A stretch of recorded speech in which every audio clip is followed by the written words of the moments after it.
Hello, my friends. I hope you're having a very nice day.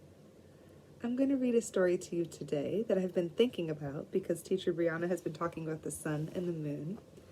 And I've been thinking about what people used to think the sun and the moon were before there was science to explain it to them, right? Before there was a rocket ship to take us to the moon, and before there were scientists to measure and calculate different things to help us understand what things were.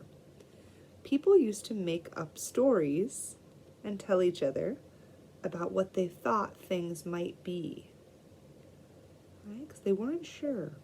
But they didn't want to feel afraid of the things, so they made things up and they told stories for entertainment as well.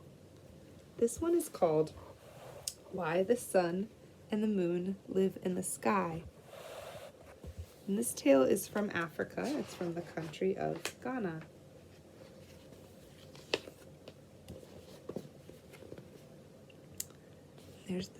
There's the water and there's the sun.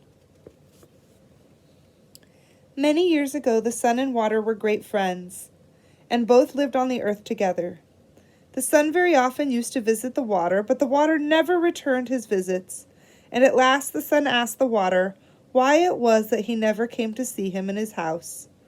The water replied that the sun's house was not big enough, and that if he came with his people, he would drive the sun out.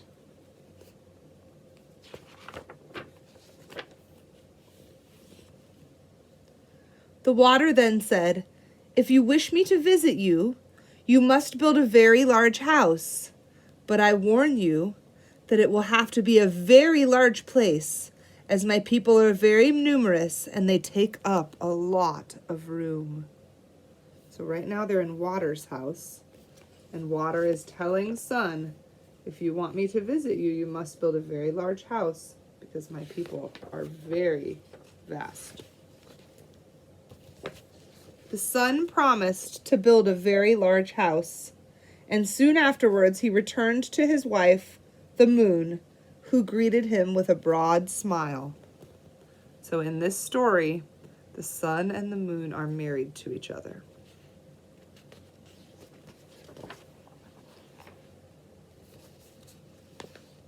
The sun told the moon that he had promised the water, what he had promised the water, and the next day began building a large house in which to entertain his friend. So there's the sun starting to build and the moon helping to carry some wood to build a large house. When it was completed, he asked the water to come and visit him. So here's the water. And here's one of the water's children who look like a fish. Remember, this is not a true story, but a beautiful story written long ago to explain something. When the water arrived, one of his people called out to the sun and asked him whether it would be safe for the water to enter. And the sun said, "Yes, tell my friend to come in." So here's the sun's new house, the bigger house. Here's the moon waiting. And here's one of the water's people asking if it's safe. The water then began to flow in, accompanied by the fish and all of the water animals. So there's the water. And with the water comes the fish and all of the water animals, because they are his people.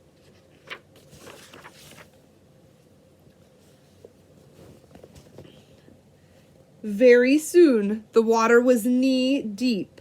So he asked the sun if it was still safe. And the sun said again, "Yes." So more came in. Oh, this house is getting very crowded. Can you see? Whoa. And there are more people still coming. When the water level was at the top of the man's head, the water said to the sun, "Do you want more of my people to come?" Let's see what the sun says. And the sun and the moon both answered, "Yes," not knowing any better. So the water's people flowed on until the sun and the moon had to perch themselves on top of the roof. So here comes more of water's people, and now there's no more room for the sun and the moon. So they are now on the roof.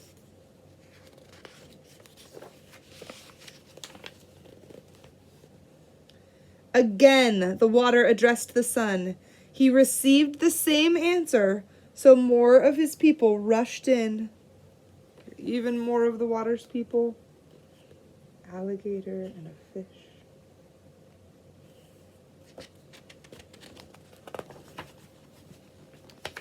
The water soon...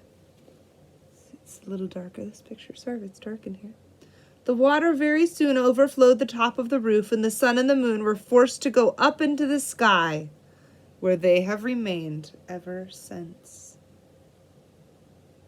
So the story goes that the water rose up, up, up above the roof so high that it pushed the sun and the moon up into the sky. And that's where they live now. Is that a true story? Of course not, right? Of course not. But it was one way to explain what the sun and the moon were and why they lived up in the sky. So, thank you for joining me tonight for a story. I'm going to put another story up that you can read that's read by Kevin Costner and a friend of his, and it's about a little girl who loves to play baseball. See if you can watch that story as well. I hope you're having a great day, and I'll see you soon. Good night or good day.